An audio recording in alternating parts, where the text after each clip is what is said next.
Yeah.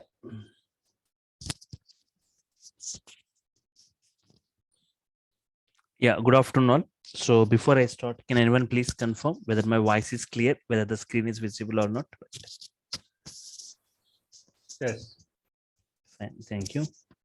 So just yesterday in the demo session, that I was just briefing you about PySpark. What is Apache Spark? Why PySpark? And what is the necessity for PySpark? And which is the language which is mostly preferred for Spark implementation? PySpark features, what are the features we see in PySpark, and real-time use cases of PySpark, where exactly they are used. PySpark job market, right? Yes.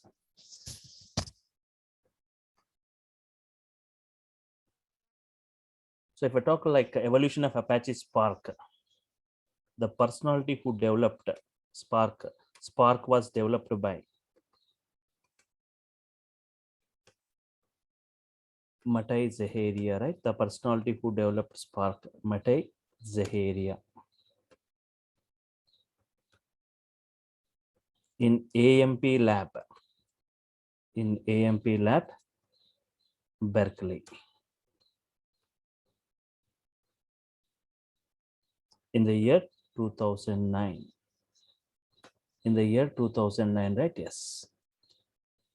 Spark, it was open sourced in the year. It was open source. Spark was open sourced in the year 2010. Spark was donated. It was donated, right? It was donated.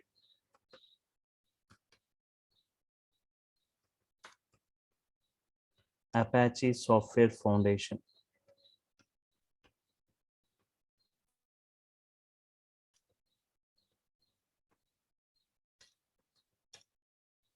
In the year 2013, right? So it was developed by Matai Zaharia in AMP Lab Berkeley. It was open source in the year 2010. It was donated to Apache Software Foundation in the year 2013. What is Apache Spark? Open sourced, distributed cluster compute. Okay, if I can define Spark, right? Okay.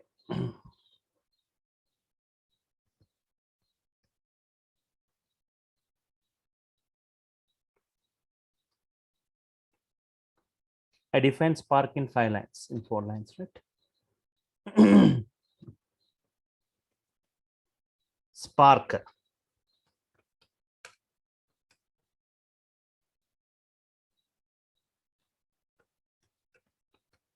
distributed execution framework,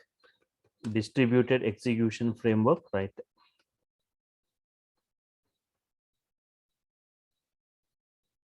In parallel process style,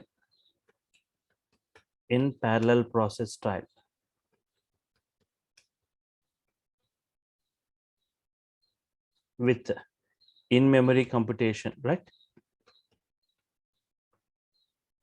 With in-memory computation.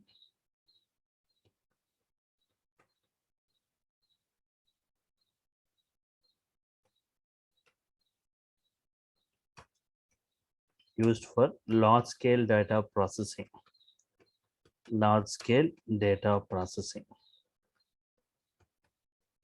So it's a distributed execution framework. Distributed execution, you see, parallel process type, in-memory computation means your both storage and processing you are going to see within the memory level, not in the disk level.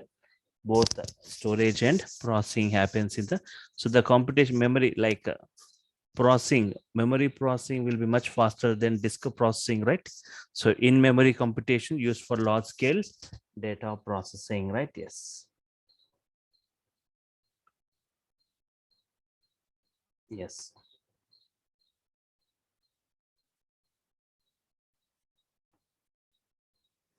Spark used for data analysis, processing and computation.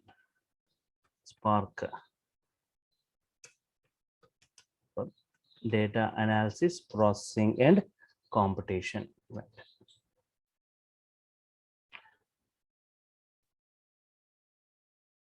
So I can say it is a kind of engine. It is an engine for big data analysis And why PySpark? Here I'm saying why PySpark. PySpark, it is an Python API to use Spark, right? It's a cluster computing system. Okay. So PySpark is a Python API to use Spark.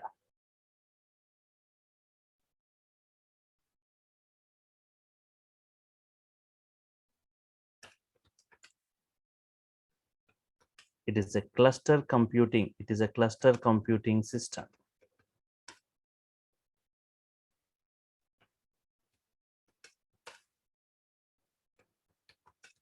Which is used for big data solution. Big data solution, right? I can say it's a lightning fast technology. It's a light technology that is designed for fast computation. So it's PySpark. It's one of the demanding tool among the data engineers to work with bigger data sets, right? So why we go for PySpark? I was just briefing you yesterday, right? PySpark used for distributed SQL, creating data pipelines, ingesting data into database, ML algorithms, graph and data streams, right? Graph and data stream. So what is the need for PySpark? Need for today, we are expecting the results in quick time, right? We want quick results. The processing need to happen quickly, right? So large amount of data is generated, right? Both in the online and in offline. So this data contains different patterns, hidden patterns, unknown corrections, so different market trends, customer preferences, and other useful business informations, right? So we need to extract the available or the extract valuable information from this raw data, right? So we require more efficient tool. We will require a tool to perform different types of operations on this huge data, right?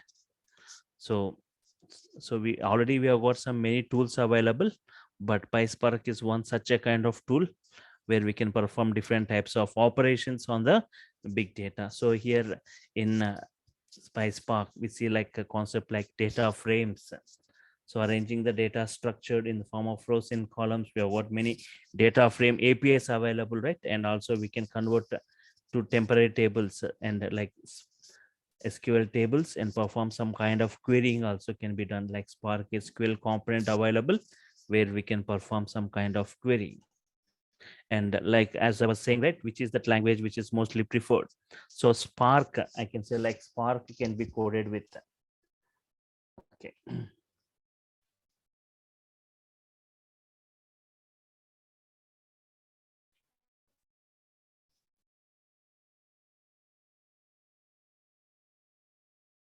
For performing, right, need for performing, right, different types of operations,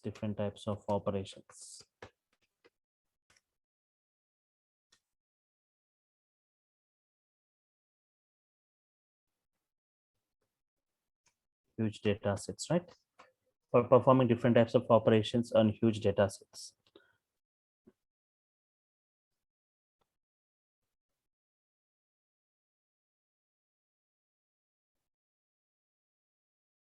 Spark can be coded with multiple programming languages. Spark can be coded with Scala. It's a default, right? Python.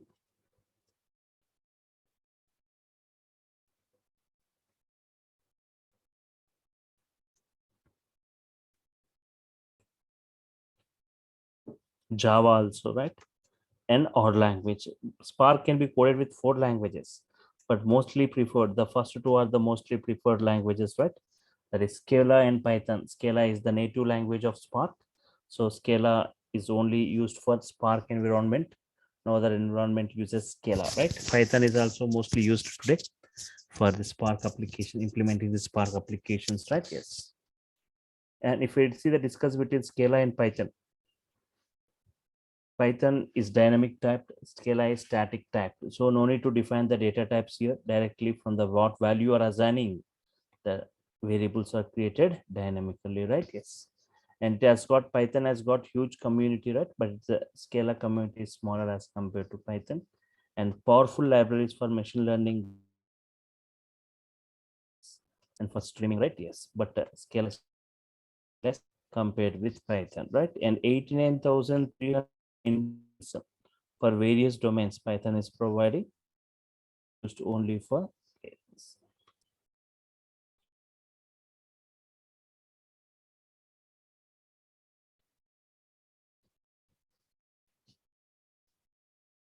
PySpark features. Lazy evolution. Lazy evolution, on demand executing, right? Lazy evolution means on demand.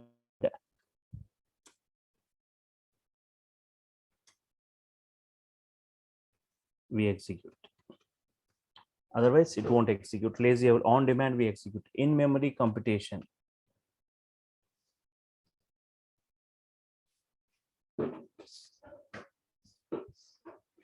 Means storage and processing within the RAM level, right? Within the memory level.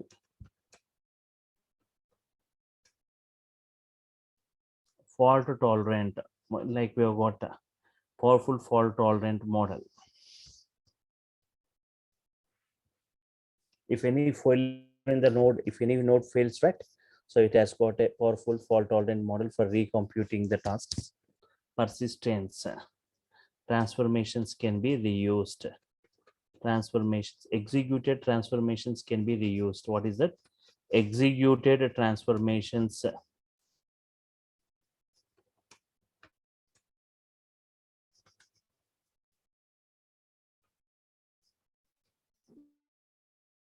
executed transformations can be reused. Again, no need to re-execute, no need to restart, right?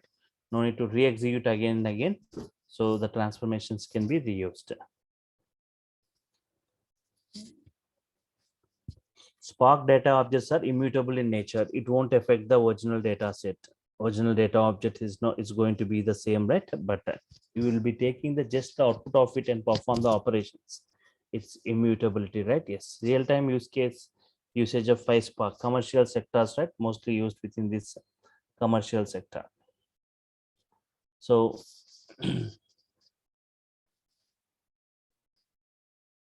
so the commercial sector Apache Spark in real-time processing system, right? Bank and other financial systems, they use Spark to iterate to the customer's social media profile, analyzing to gain useful insights, can help them in taking the right decisions, right? Yes. So extracted information is used for any kind of risk assessments, targeted ads, right? And Spark plays a significant roles in fraud detections, right? And in healthcare also, right? I was saying in the healthcare, right? Previous medical reports data. So it is used to analyze the patient's records along with the previous medical history, right, of the particular patient, and probably to say to face health issues.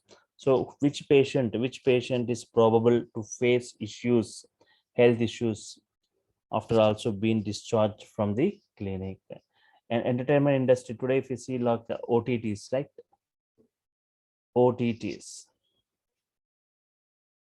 So the entertainment industry, right? It provides, it's growing, which is growing towards online streaming.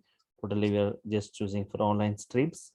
The popular, if you talk about the popular online streams, like even like one of the online like Netflix, right? Which uses Apache Spark for real-time processing. Okay. So I said like Netflix, it processes nearly 450 billion events per day, streamed on the server side applications. And e-commerce and trade, right? Website like Flipkart, Amazon, etc. They use Apache Spark for advertising, right? Yes. And tourism industry also to just advise our millions of travelers by just comparing the hundreds of tourism websites.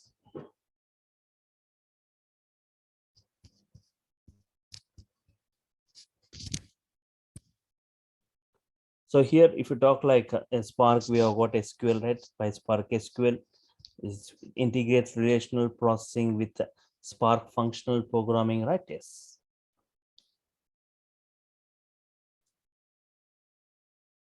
Okay.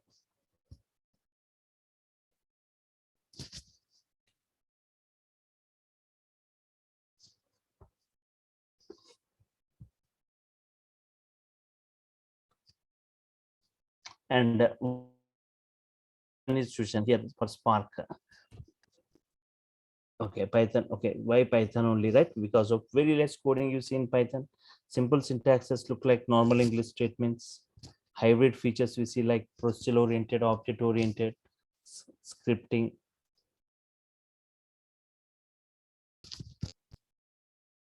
Hybrid features, interactive mode, many built-in libraries, 89,300 inbuilt modules Python is providing for different domains, right? But okay, Yahoo. So there was a test conducted, I said, right? There was a test conducted by Yahoo to check the speed of various things. So it has taken a table of 100 TB consisting of 1024 columns. My task is sorting based on 16 columns.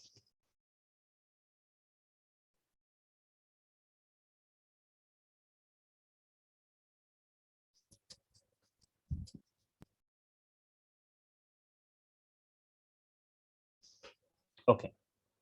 It has taken a table of 100 TB of 1024 columns, right?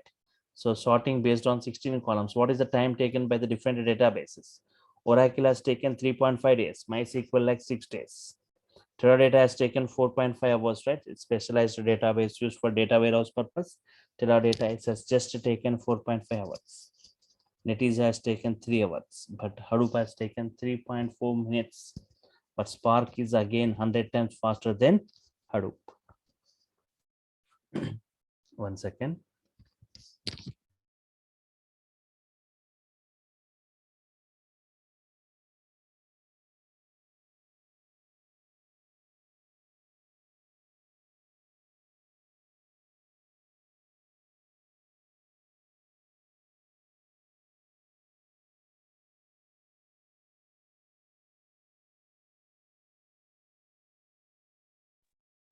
Okay.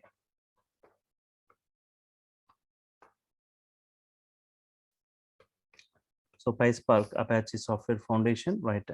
PySpark is mainly designed, right? It's mainly designed for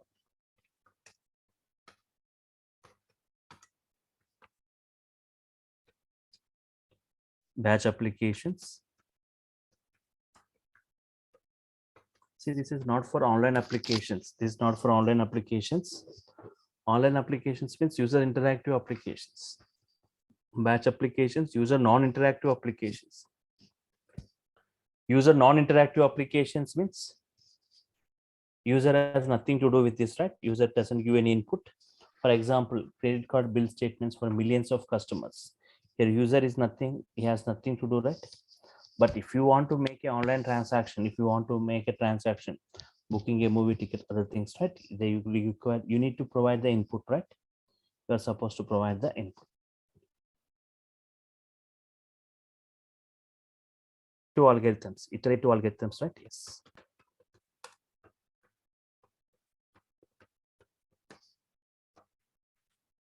Iterative algorithms, batch applications, iterative algorithms, right? Yes. Iterative in nature. Most of the machine learning algorithms are iterative in nature.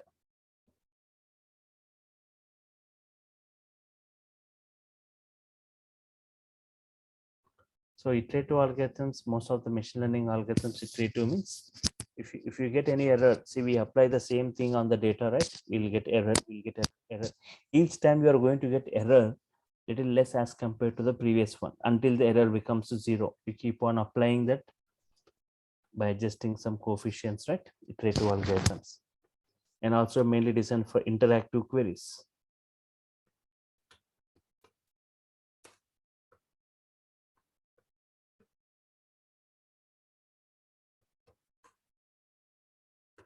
And also for streaming. For batch applications, for iterative algorithms, for interactive queries, and for streaming.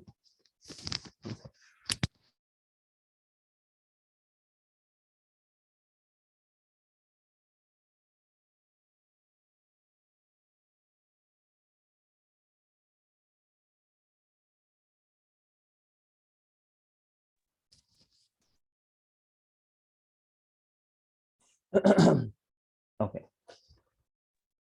If you just enumerate what all we are discussed, right? Like features and advantages of PySpark. Features and advantages, right? PySpark. Firstly, very high speed processing. Firstly, I can say very high speed processing.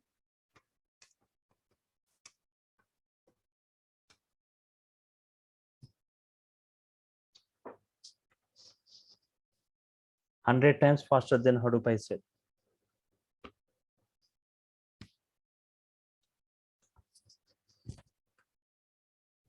In-memory computation. In-memory computation. You won't see in-memory computation. Can anyone say, like, have you heard about in-memory computations previously? Any other technology which uses in-memory computation means SAP HANA, right? SAP HANA, which is not a distributed, but Spark is distributed. In-memory computation within that storage and processing both happening within the memory level, right? Yes. Distributed execution, right? Distributed execution.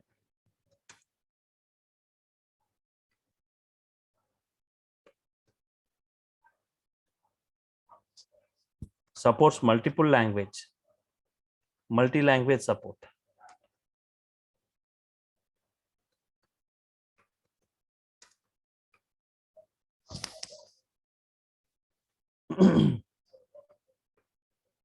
Supports advanced analytics. Supports advanced analytics. Like it supports machine learning, graph algorithms, streaming data, SQL queries, right?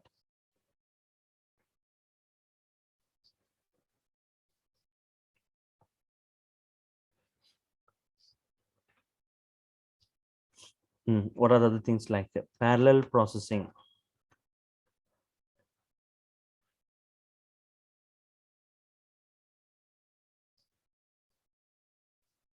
Parallel processing, distributed in-memory computation, very high speed processing, supports advanced analytics, right? Yes.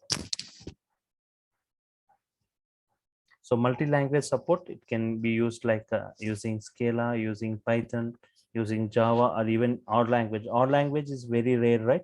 We never use our language, but we can also compute by using our language.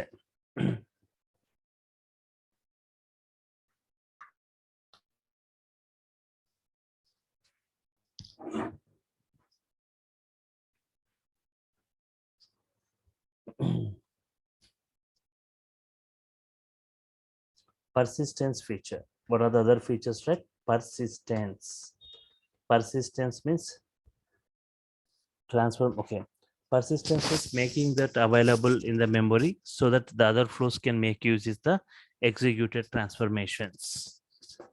Persistence means the whatever the executed transformations remains, it won't be removed, because whose output is commonly used by multiple flows, they can make use of this executed transformations.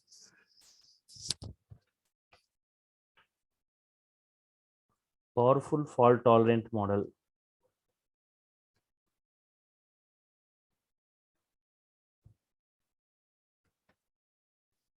In the failure of any slaves, right? Again, it has got powerful fault tolerance, right?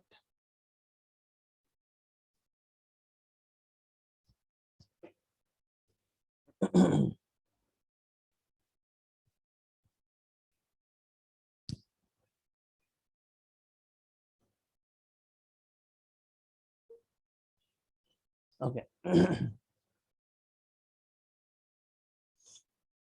you may get some doubt about this persistence. What do you mean by this persistence and lazy evolution? That lazy evoluted. Okay, fine. In memory computation persistence means, for example,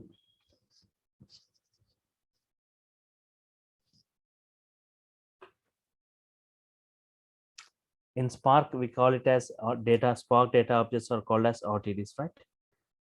Spark data objects we call it as RTDs.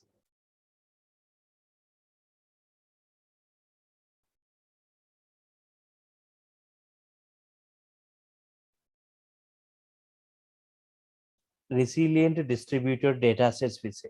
Spark data objects, we call it as RDDs, resilient distributed data set.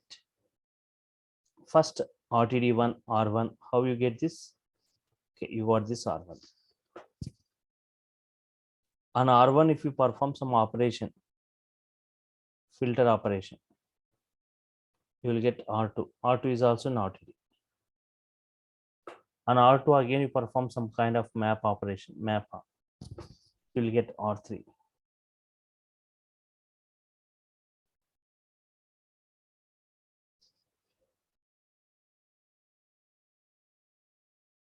R3 dot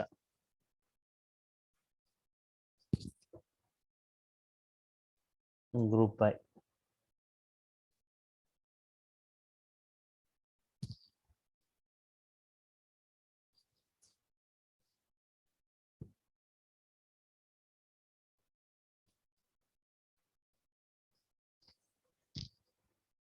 R5 also from R3 dot. R6 also based on R3 dot. So if you see the flow, first R1, from that R2 got derived.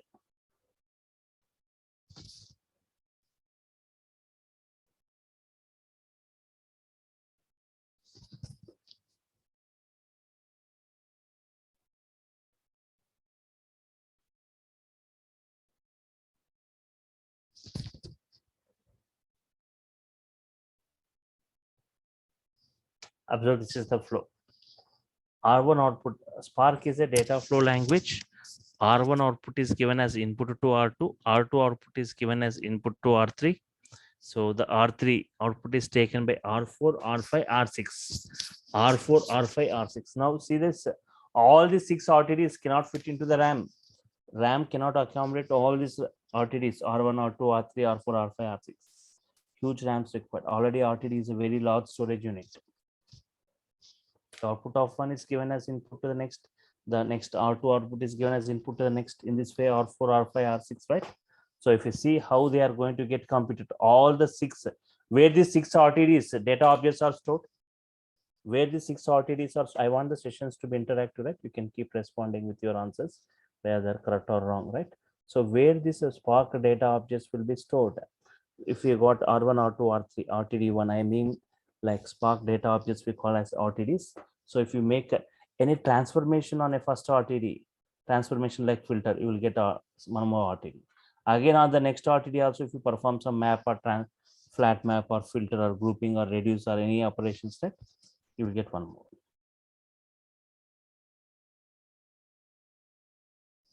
Okay. And R1, if I perform some operation, R2 you get. On R2 perform some operation, R3 you get. On R3 perform some operation, you get this. R3 dot something, R3. So here, yes.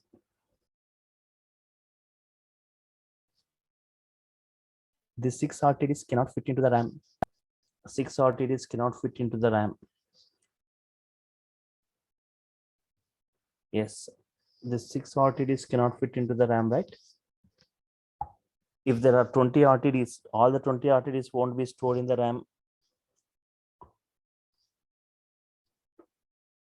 immediately, right? All the 20 RTDs, or if you got 30 RTDs data objects, right? They're not going to be stored within the memory. They cannot, RAM cannot accommodate all this, right? So what happens is R1, think that you got some 10 lakh records in this. 10 lakh records. This R1 is an Spark data object. Spark data objects, right? It is divided into multiple partitions. It's divided into multiple partitions, right? 1 second.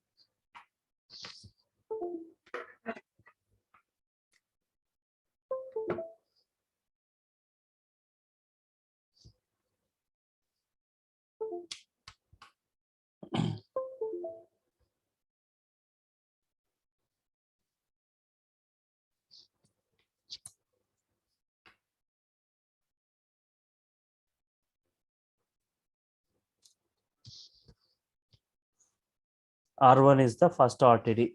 It has got some lakhs of records. I think the size is like some huge data. So it is divided into smaller parts. Okay. The R1 is divided into partitions. The partitions are stored across the slave machine. How many partitions, right? Those many. This 4 partitions of R1, they are going to be processed parallelly by the 4 slave machines. So Spark data object is RTD divided into 4 partitions. The 4 partitions stored across 4 slaves. 4 slaves are executing parallelly, executing the 4 partitions, right? After that, the output of it is given as input to the next one.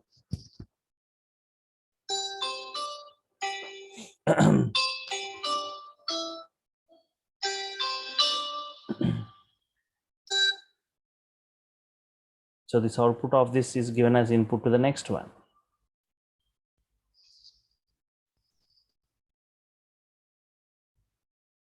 This R2 is created. Again, R2 output is taken as input by the next one.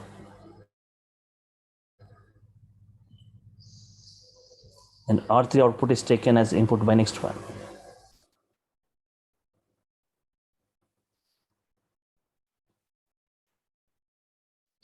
So here, one by one RTD is going to enter into the RAM. First, R1 enters into the RAM. R1 partitions, P1, P2, P3, P4. R1 is divided into partitions. The partitions are distributed across multiple slaves and runs executes parallelly and gives the output to the next one. Next, R2 partitions will be loaded and will be into different RAMs. It also executes and processes and gives output to the next RTD. R3 also, it will just loads its partitions data across multiple slaves and executes. So in this way, R1, R2, R3, R4, one output is input is the next flow. That's what we say as data flow language, right? So here, one by one RTDs are going to be loaded into RAM. First, R1 loaded.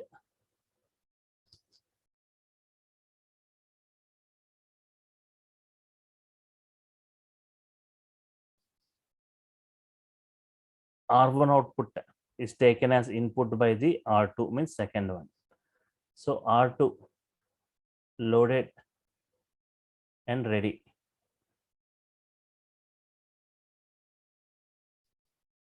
This R2 is loaded and ready. Meanwhile, this R1 gets removed.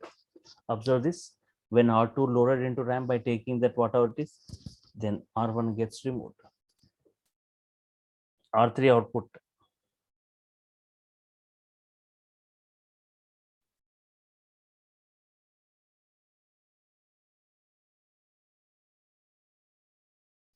So one flow output is given as the input to the next flow.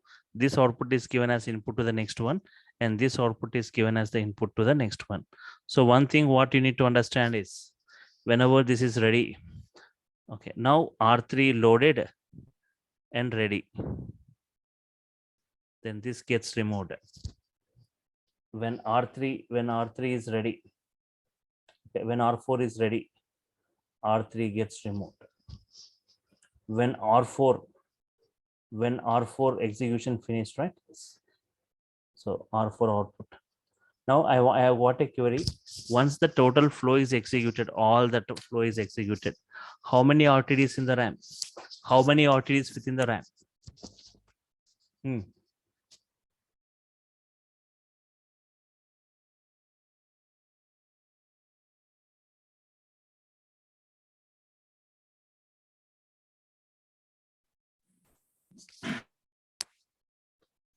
Yes, how many RTDs are in the RAM? Everyone. Zero. No RTDs in the RAM. When R2 loaded, R1 got removed. When R2 ready, when R2 output collected by R3, when R3 ready, right? R2 gets removed. Similarly, when R4 loaded and computed, R3 gets removed.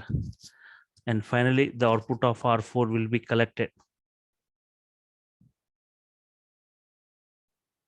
And finally, once the output is collected, once the execution finished, once the flow execution finished, finally the R4 also gets removed from the RAM.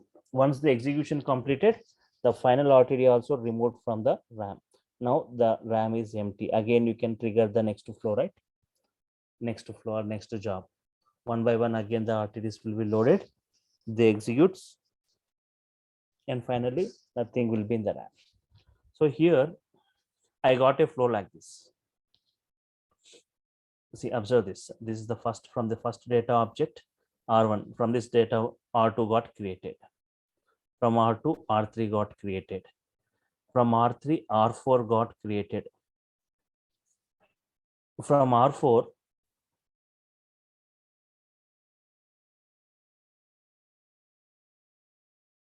okay, I'll write separately here. See this flow and try to answer, right? How this Spark is a data flow language. Just I'll give overview as of now, but later I'll be discussing in brief with multiple examples. R1, from that R2, from R2, R3, from R3, R4, from R4, R5, R6, R7, R8,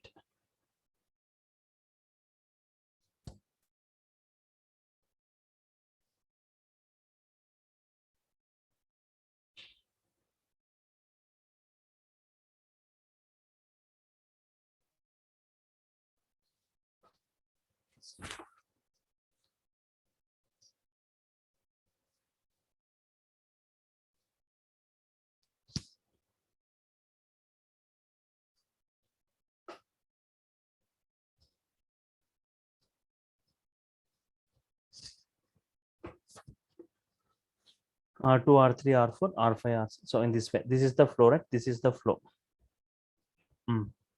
There are totally 3 flows here. Flow 1, observe this flow 1. Spark is a data flow language. Flow 1, R1, R2, R3, R4, R5, R8, R11. Flow 2, observe this flow 2. R1, R2, R3, R4. From R4, you got like R6, R9, R12. Flow 3.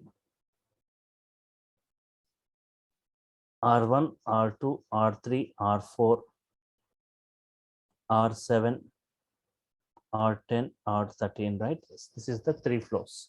If you want to execute any flow in Spark, you need to perform some kind of action. Then only the entire flow executes. Means that is what lazy evaluated. If you perform action, then only it executes. If no action, it won't execute. Just like function. If you make a call, then only it executes. If no function call, the function won't execute. Here also, if you want to define, many flows are defined. If you want to execute the flow, then compulsory some kind of action. So first flow 1, if you take, if you want to flow 1.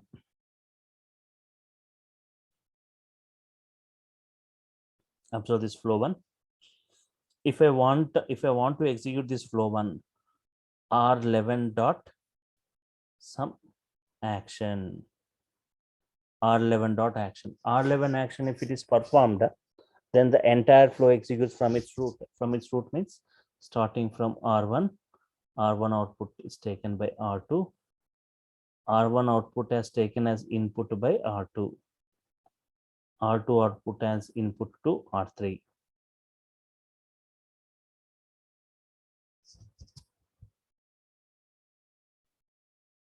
R2, R1, R3. So when R2 is ready, R1 gets removed from the RAM. When R3 partitions are loaded and R3 computed, right? Then R2 gets removed from the RAM. When R4 ready, R3 removed. In this way, R5 is there. R8 is there, R11 is there. When R5 is ready, R4 gets removed from the RAM. When R8 is ready, all the partitions of R5 will be removed from the RAM. Now, when R11, right, this entire thing gets removed. Once the total execution finished, the final RDT also gets removed. Now, RAM is empty. RAM is empty. So don't think like all these 10 RTDs at a time will be loaded into RAM. No, RTD by RTD. All the 10 RTDs, it cannot fit into RAM. But the two each RTD is of bigger data volumes, right? Now flow 2. Now what is remained in the RAM? Nothing. Now if we observe this flow 2, right? Observe this flow 2 and flow 3.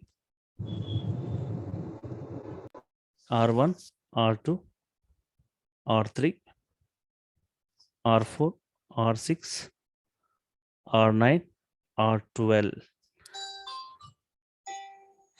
When R2 is ready, R1 gets removed, right?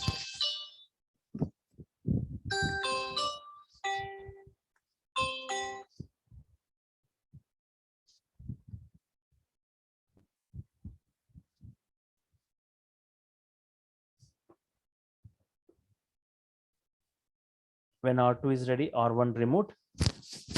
When R3 partitions are loaded and computed, right? Meanwhile, this R2 gets removed. R4 ready, R3 gets removed. R6 is ready and R4 gets removed. R9 ready, this is removed. R12 ready, this, and finally the execution finished. The output is collected, then R2 will also removed. Now what is present in the RAM? Nothing. All the RTDs are removed. But if you see for flow 3 also the same process. Flow 3. But if what is your observation here? The first 4 steps. The first 4 steps, right?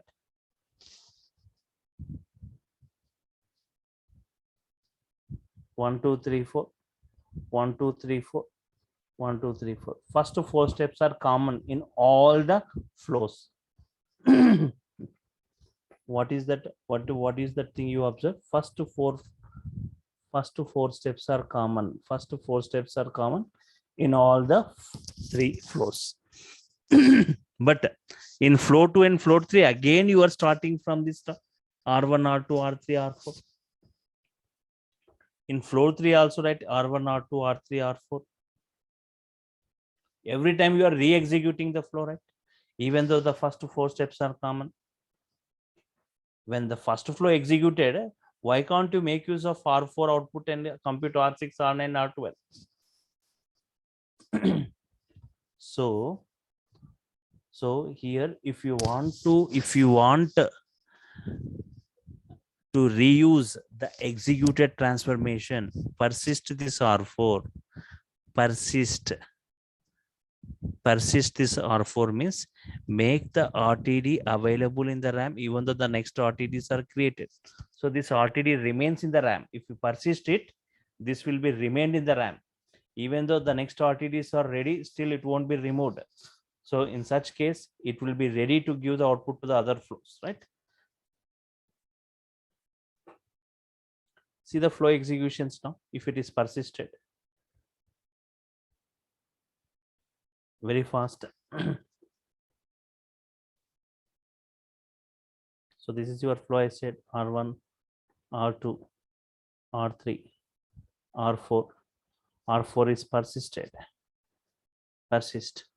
You will see like R5, R6, R7, R8, R9, R10, 11, 12.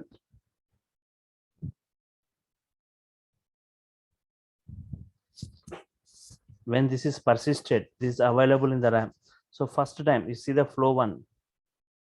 Flow 1. If you perform like the flow 1, the last one is R11. R11 dot action. R11 dot action if you perform. Yeah, sorry, Vijay. That means if you persisted, then only we will get the in-memory feature. Otherwise, we won't get it, right? That's what you're saying. Not in-memory feature, persistence feature I'm talking. In-memory feature, it's fine. But in-memory feature is fine, but persistence feature I'm talking. Now you observe this persistence feature, the importance of persistence. Persistence is one feature, in-memory is one feature. Okay. all this, don't think that R4 only is here. R1 is in memory, R2 in memory, R3, R4, R in memory level stored and processed. All the RTDs, they are stored and they are processed within the memory level only. It follows in memory computation. But in that again, persistence feature, if you want to see the advantage of persistence feature, now just check this example, right? Whenever you say R11 dot action, first flow executes from the starting R1, R2, R3, R4, R5, R8, and R11. First flow executes. But when R2 ready, R1, all the partitions, everything gets removed. When R3 ready, all these R2 partitions, everything gets removed from the RAMs. When R4 ready, R3 gets removed from the RAM. But when R5 is ready, R4 won't be removed, right? It is persisted. But what do you mean by persistence? Means making that RTD, making that data object available in the RAM, even though it's next to our next data object is ready, even though the next one is ready, still don't remove it from the RAM. Don't remove it from the memory. R4 is not going to get removed from the memory, even though it's next one. That is what persistence. It still be available in the RAM. Okay, if you continue with the flow, right, next in R8, R5 gets removed, still R4 available. When R11, R8 gets removed, finally this also gets removed. Now what is available in the RAM? R4 is available, right? What is available in the RAM? R4 is available. Now whenever you trigger the second flow, now you see the changes in the second flow. Flow 2. Whenever flow 2 means, I need to say the last RTD R12. R12 dot action, if I perform, right, from the bottom, what is R12 input? R12 input is what? I try to answer. What is R12 input? You can unmute yourself and you can just respond, right? R12 input is R9, right? Where R12 is getting the input from? R9. R9 input is from what? R9 input is R6. R6. R6 input is R4. R4 available in the RAM, right? Yes, sir. Now directly no need to start the flow from R1, right? No need to, whenever you are triggering, you are just you say R12 dot action, first immediately it will check from R12 input, from where I need to get the R12 input, from R9. R9 input, R6, R6 input. So if you see the previous flow, whenever you say R level dot action, it will go R8 input. R8 input is R5. R5 input is R4. R4 not available. R3 input. R2 input. R1 input. So it will go from the starting and it executes one after the other. Now it will persist Till R4. when this persistent will be there in the memory, sir? For example, now we need to deallocate manually, or how it will be? So two ways, there are two ways to do it. Once your execution totally finished, when total execution completed, total process is done, you can forcefully unpersist it by using Okay. an unpersist function, or same RTD dot unpersist. Mm. We have the same way unpersisting. And the other way is whenever you close the session, whenever the server shutdowns, it automatically and it gets unpersisted. Okay, sir. And one more doubt. You told, for example, say R1, you have given one example, 10 million rows are there. So it's going to divide into different slaves. Partitions. Yeah, different partitions. That's we call it as slaves. That 4 partitions, it's we need to configure manually, or system will take automatically this one. Systems. See here, R1 is there, divided into partitions. Okay, this system will, based on the configuration, it automatically it will divide this one. Automatically, see here, I'm coming to your query. So it is divided. Assume it is divided into 4 partitions. Okay, sir. Partition stored in slave 1, second in slave 4, third stored in slave 6, third for slave 9. In some different slaves they are stored. Partition stored across the slaves. Okay, sir. So your data object divided into some n number of partitions stored in n number of slaves. Okay. So in Hadoop, we cannot have the control. We cannot control the parallel processing. Means I want to increase, if you've got more number of slaves, then why can't I increase the parallel processing further? Means now currently the data is running on only 4 slaves, but I have got some 30 slaves. I want to increase the parallel processing further. In Hadoop, you cannot control, but in this Spark, we can control the parallel processing. So we can control it. How? Because while loading the data itself, we can specify the number of partitions you want. While loading the data, while loading the data, we can provide the option into how many partitions you want. That those many partitions into those many slaves, it goes parallelly, right? But in Hadoop, it depends upon the number of partitions only. That blocks, default blocks. Okay. The Fine. partitions. We cannot control the parallel processing in case of Hadoop, but in Spark we can control the parallel processing. We can specify into how many you want while loading the data itself, right? When the first time the data object is going to get loaded, we can specify that number of partitions you want, right? Okay, sir. So in the sense, system will automatically take the number of partitions and it's going to execute in slaves. If we are not giving, by default, it will consider. So yeah, default it takes, but we can also provide it into how many you want, right? Yeah, got it. Thank you. So that we are going to check, right, sir? When we are doing this one kind of partitions, we are going to check, right? Yes, I'll show you that how you Yeah. do. See Yeah. here, slaves. What do you mean by slaves? Means yes. See here, 1 second. So in Hadoop or Spark, we perform like master slave architecture, master and slave. It's not like client server architecture. We follow like master slave architecture, slave 1, slave 2, slave 3, slave 4. Means what do you mean by slave nodes? Means this we call it, okay, this is your thing, it's a cluster. This is the, see, everything connected through network. So CPUs totally, here I got CPUs nodes. Slave node is one CPU, it's one CPU, this one CPU, right? So everything connected in a network. Master slave, master slave, master slave. Means what do you mean by slave nodes? You are asking, right? This is master and slave, master and slave. How many slaves? 4 slaves. So task assignment T1, T2, T3, T4. So these 4 tasks executed by 4 slaves parallelly. CPU systems you can say, right? So 4 tasks executed by 4 slave systems parallelly. Suddenly, if any system goes down, then the task will be assigned to any of the other slaves. That we call it as fault tolerance. So all this will be discussing in brief in our course, right? How this powerful fault tolerant model, right? So whenever any system goes down as they are machines, then the task of it will be assigned to the other slaves. By whom? By the master.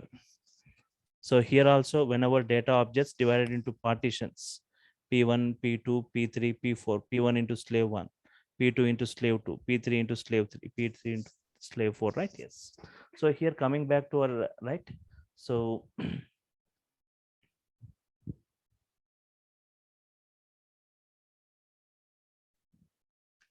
here,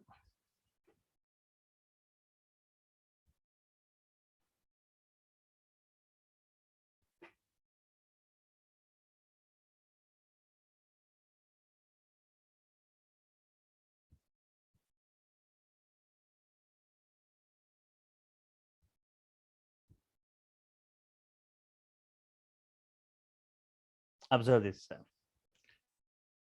Flow to, no need to execute from the starting. I'm saying no need to execute from the starting. Just see, R12 input is R9, R9 input is R6, R6 input is R4. R4 is available in the RAM, right? R4 is available in the RAM. So the flow is start from R4. R4 gives the output to R6, R6 to R9, R9 to R12. This is your flow. This is your flow, right? Small flow. No need to re-execute again R1, R2, R3. R4 is available in the RAM to give its output to the next flows. Means persistence, which RTD you are going to persist, we need to persist it. Which one you need to persist means the one whose output is commonly used by many different flows. That one we persist it so that it will be available in the memory still, even though the next ones are ready, so that it gives its output to the other many different flows. Flow 3 also, right? No need to execute from the starting. Flow 3 also no need to execute from the starting, right? Yes. So if I trigger an action R13 dot action, R13 dot action. So what is that? R13 input is what? R13 input is what? R10. R10 input is what? R7.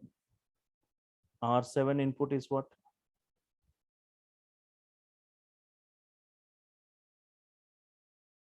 R4. R4.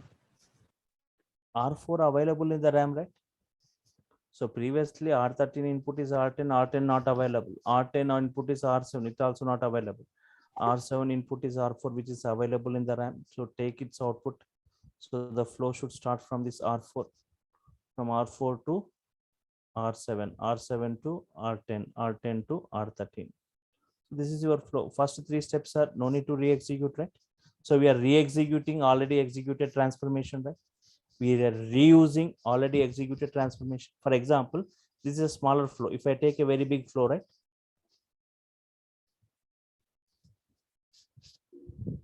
R1, R2, R3 in this way. R45. R45 output used by R46. So in this way, this is a bigger flow. R47, R48. So here 3 flows or 4 flows, R60 is using it. So 4 flows are using R45.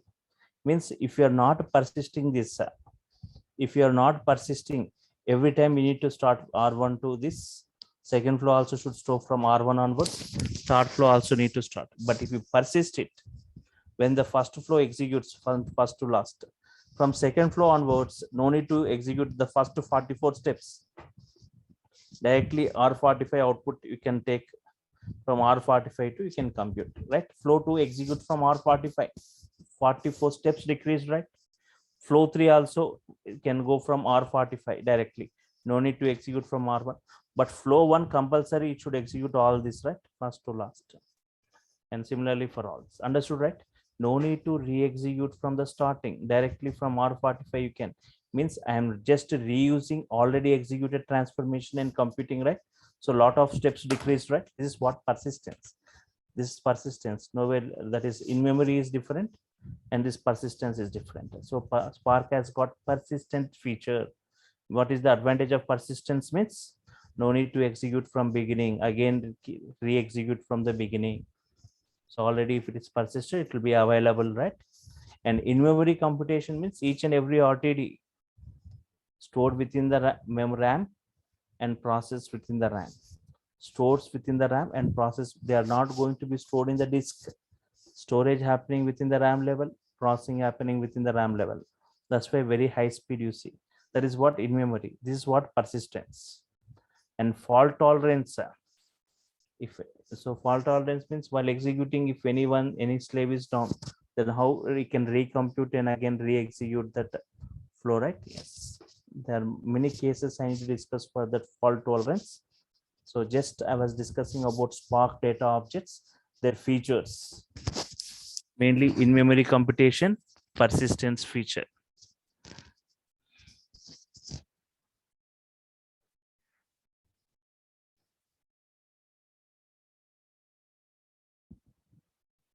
Persistence means we are just making it to available within that memory so that it should not be deleted because it's output used by multiple flows.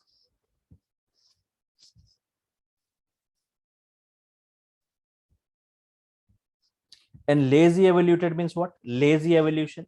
Spark is a lazy evolution, means there are 3 flows here: flow 1, flow 2, and flow 3. 3 flows are there.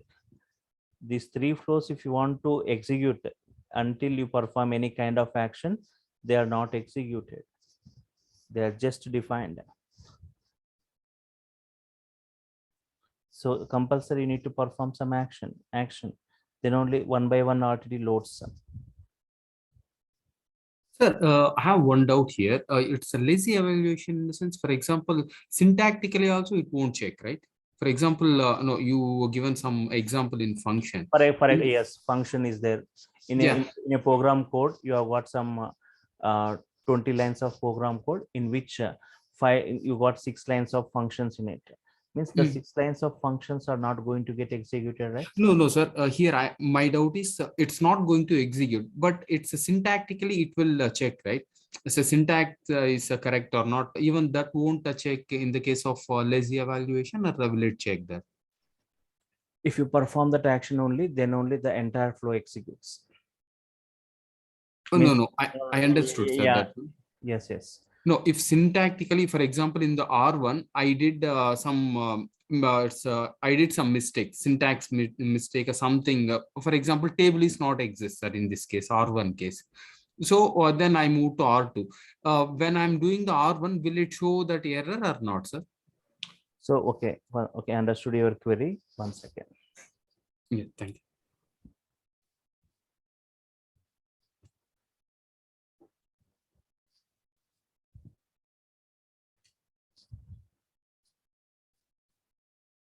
R1, something you perform.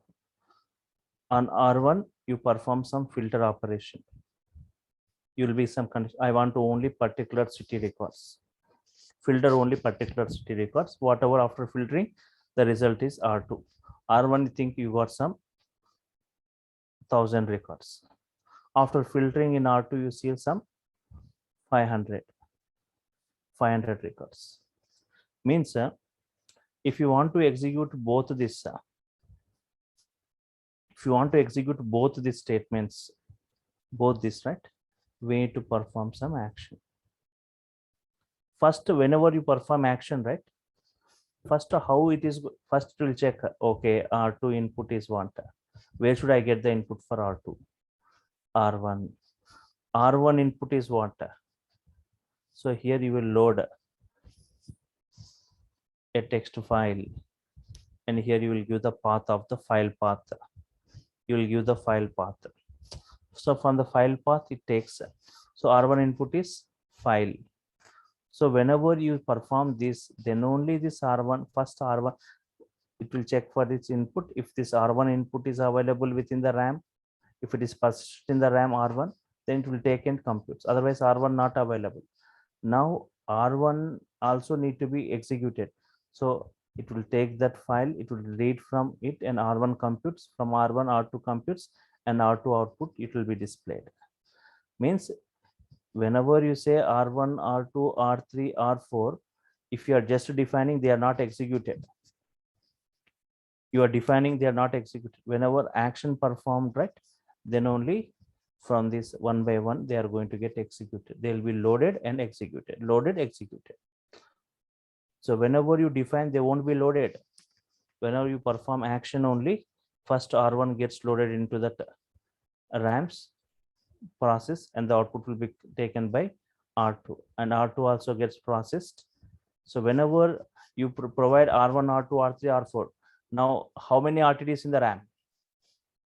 See, R1, R2, R3, R4, R5. I just defined, I didn't perform any action. Now how many RTDs in the RAM? Anyone? Yeah. No RTD in the RAM. Sir, I have one doubt here. For example, we'll take your example. Say 10 million records are stored into the R1. So it's coming to here. If I'm performing any reversal of operation, as per you, it's R5. Then it will go as an input here. So yes, sir, I understood. Yeah, sir. Understood, right? It will come from starting only. No, if a starting only an R1, for example, say you given in R4, it's a filter operation I'm using, sir. Mhm. say based on the department, R3 also based on some other department. Here anyway, I don't have any data, right? If I'm going into R5 to R4, I don't have any data. R3, I don't have any data. R2, I don't have any data. When I'm executing first step only, data will come for the other steps, right?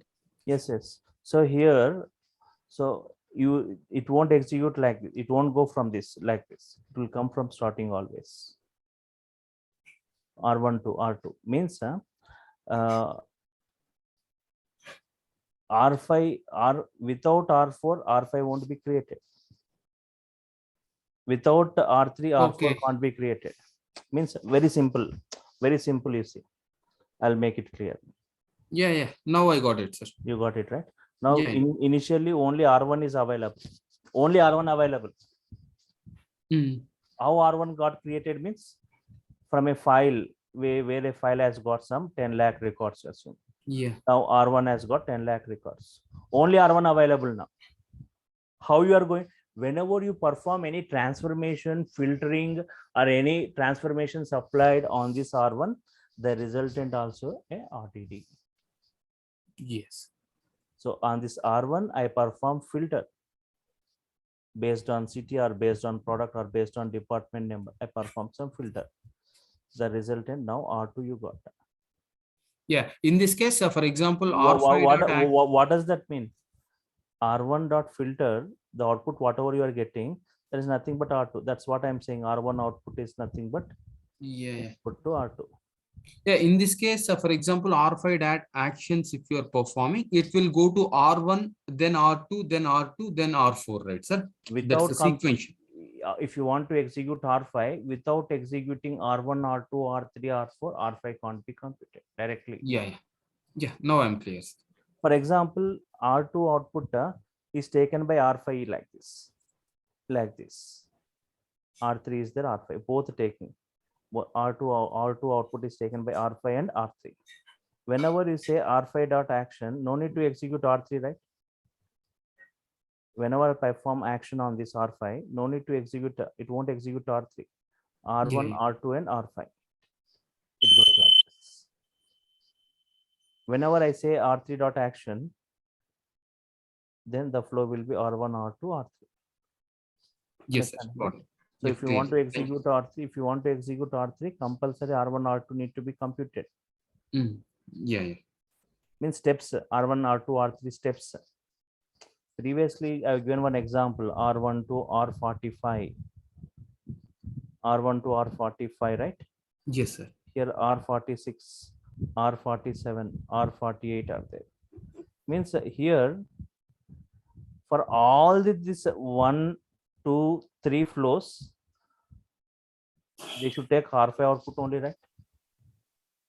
Yes, compute. From here onwards, if you want to compute R5 output only. So directly R47 can take R5. No need to execute these 44 steps. Directly you take R45 available in the RAM. How it is available means when executing this first flow, this one, it persisted. Without executing one flow, the persistent won't happen. First R1, R2, R3, R4, R5 up to R46. This entire first flow should execute. Then during the flow, when R45 chance comes, it will persist in the RAM. Yeah, got it, sir. From second flow onwards, this R45 available, remaining all got removed. Now R45 directly flow 2 can use R45 directly and use that flow, right? Yes. That's what the computation, the persistence feature, right? So this everything will be discussing in brief, right? With multiple examples. Yeah. Thanks, sir. Thanks for the details. Okay, so we'll continue this in the next week, right? Next week onwards, we'll be starting with our course, right? And just there are some steps to be followed. Persistence, what are the steps you need to follow during persistence and during RTD computations, and different types of persistence. Think that there is no memory available. Then in such case, think all your memory is busy with other computations. Now no memory RAM is available. In such case, your job will be failed, right? Task will be failed because it cannot be accommodated into RAM. It cannot be processed. In such case, we have got many persistence options. Memory disk only, memory only, disk only, memory and disk.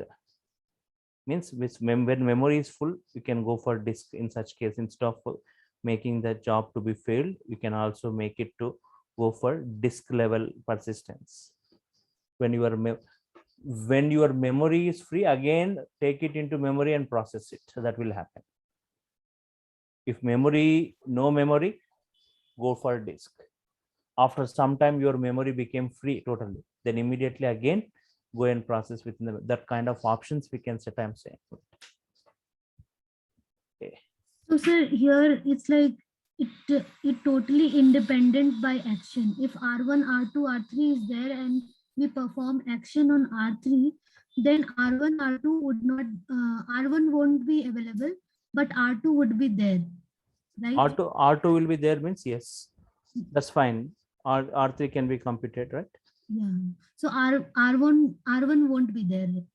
I mean, my question is, independent of action, these RDDs, whatever the flows are coming, those won't be there. Like if we are computing R3, so R1 won't be there, but R2 would be there for computation.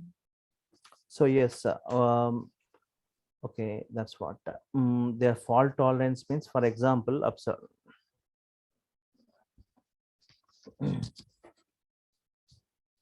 So R1, R2 is there. R1 output collecting by taken by input by R2. Now R3 getting ready. See here, observe R3 taking the output of R2 as the input while taking the output. Any one of the system of R3 is down. Any one system, slave 1, slave 2, slave 3, right? If any one system is down, okay, so again we can recollect the output from this R2 into some other systems, R4, S5, S6. So while taking the output of it only, if any system goes down, then again this R2 still available, right? You can take this again, recompute into different systems. First deallocation happens, which was allocated. Again, you can select other systems, but think that here R3 fine while taking the output from R2. If any one of the machine of R2 is down, any one machine of R2 is down, then you need to execute from the starting, because R1 already removed, right? When R2 execution when R2 is computed, R1 removed. When R3 still R2 available. So these things we'll be discussing in brief, right? So I mean R1, R2, R3 is there. When R2 is ready, R1 as removed, R1 got removed, but while computing R3, suddenly if any system of R2 is down, then R1 is not available to give its output to R2, right? So that's why it cannot recompute. But when R2 and R3 are computing, when R2 is still available, still it is collecting that output. But during this process, if any one machine is down from R3, then again it will deallocate whatever it has collected from R2, and again it will allocate those partitions to some different systems other than the one which is down, and recomputes R3. Means recomputing R3 from R2. If any one machines of R3 is down, that you can do recomputing R, because R2 is still available. But once R3 computation finished, R2 gets removed, and by the time from R3 gives output to R4. Okay, this is what powerful fault tolerant model I'll be discussing with multiple examples, right? So what happens while taking the input from the other RTD? If the current RTD machine is down, or if the previous RTD machine is down, right? So understood, right?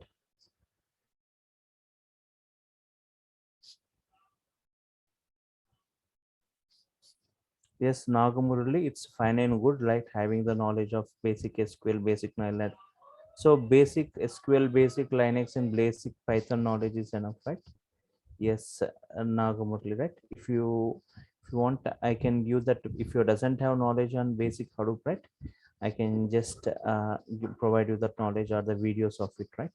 And just go through. Just some HDFS knowledge, some basics of scoop knowledge is required that I can provide. Either I'll ask you to attend some of sessions of mine of Hadoop sessions. Those who doesn't have basics, right? Otherwise, some videos I can provide for those. Okay, that's fine. Everybody can attend easily from the scratch ground level to the advanced level. So you will be free in asking queries and doubts. Everything, whatever is there, I can provide multiple examples. It's practically oriented, nothing theory in this. Once we start with the practical part, everything will be doing step by step, line by line. I'll be showing you the result. So in Spark, interactive shell is available.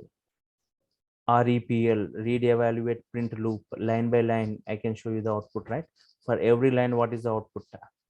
Next one output that we'll be seeing it, how to build the code and how to submit the Spark jobs, right? Fine. Still any other queries, right? Anyone has got any queries? So yesterday and today, just we have got the sessions related to this. Fine. So get enrolled to this course by the next week. Next Saturday, we'll be starting straightforwardly, right? So once you get enrolled, right, you will be provided with the software. We will be provided with the notes. The videos you'll be getting on daily basis. You'll be getting that videos, this notes you'll be getting topic wise, and a WhatsApp group will be created. You'll be getting the software and the discussions, whatever is practice. So duration, like it will be like 8 to 10 weeks. 8 to 10 weeks, right? 8 weeks to 10 weeks, 10 weeks. Means nearly like 2 months, right? 8 weekends to 10 weekends. So So daily 2 hours, right, sir? yes, as of now 2, but still I may extend in the coming like 2.5 hours, like in the coming weeks when we go with the bigger ones, right? So as of now it's 2 hours, like 3 to 5, 3 to 5, right? So from next week onwards we go like that. So you can get enrolled. So for the next Saturday, the link is going to be changed, right? So those who got registered, those who got enrolled, right, you will be getting the link to your mail IDs. So whenever you get enrolled, right, so don't forget to send the screenshot to that DurgaSoft online team, right? So they provided the details about this course in this chart, right? You can see that 1 second. So can you see that in that first you can see that a big message is given by this in the chart. So they have given the total payment details, they have given the contact details of that online team, right? So you can just go through that, and so they have given a DurgaSoft online training at the @gmail.com. So if you are sending that screenshot to that, so they will be sending the link, right? Paid link for that. Next week, next Saturday. So the link will be changed. Only who got enrolled, who got registered, right? You'll be getting that link, right? A WhatsApp group will be created later for the discussion, right? Yeah, any other queries from your side, right? Anyone? So you'll be getting the videos of it today, whoever I have attended, right? check your Google Drive shared with me option, right? Whatever mail IDs you have provided, that Google Drive shared with me option, you can check. Okay. Otherwise, to your mails, whatever you have given, that demo video, whatever we have seen yesterday's and today's, the links will be provided. Fine, right? Yes. Yes, 1 second. Yes, even to your mail IDs also, the payment details will be posted once again. Okay, I'm just copying and pasting the details of whatever they have done, right? Yes.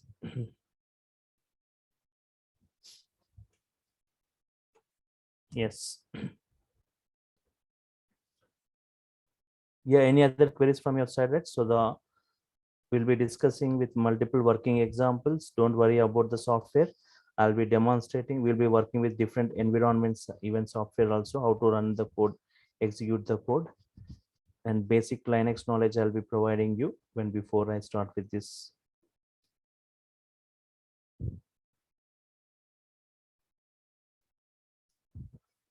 Not a problem, right? Yes. So later I'll just ask you about your details and what all the things required. I'll be providing the things, right? So for understanding Spark, the prerequisites. So basic SQL, basic Linux, basic Python knowledge is required, right? Even Linux, anyhow, I'll be covering it before I go with the practical. Basic Python syntaxes I'll be discussing before I go with the practical part. Fine. And the Hadoop related things, if you doesn't have knowledge, right, just I'll give you that either by providing the videos of those or by attending any of my session for the basics, right? Yes. Fine. So I'm stopping here. If I'm done with the queries, if there are no other queries, fine. Thanks, sir. Thanks for your time. Have a nice day. Okay. Fine. Fine.